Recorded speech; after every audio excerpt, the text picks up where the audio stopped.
But New York values are not Mussolini's values or Hitler's values. There's, by the way, one notable thing worth adding about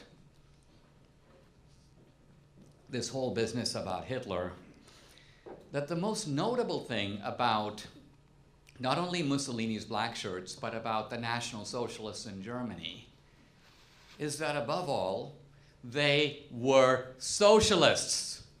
They were socialists. Mussolini started out as a Marxist. He was the editor of the Socialist Journal in Italy.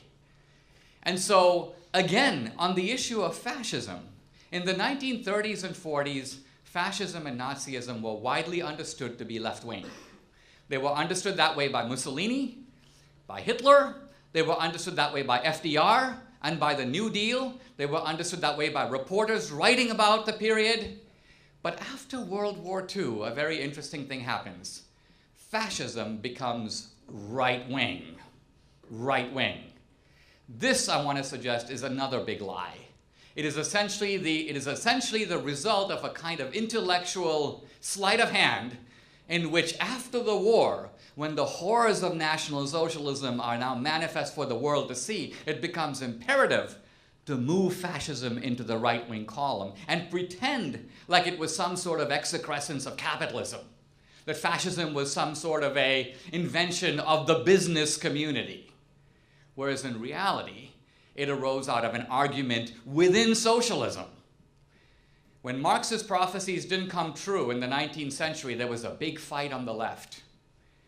Why is it the case that this class revolution that's been predicted, the proletarian uprising that was supposed to happen in Germany, first of all, is not occurring?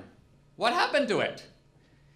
And ultimately, the socialist movement split with Lenin going one way and Mussolini going another. Lenin and Mussolini, by the way, knew each other. When Mussolini was elected, Lenin sent a telegram of congratulations.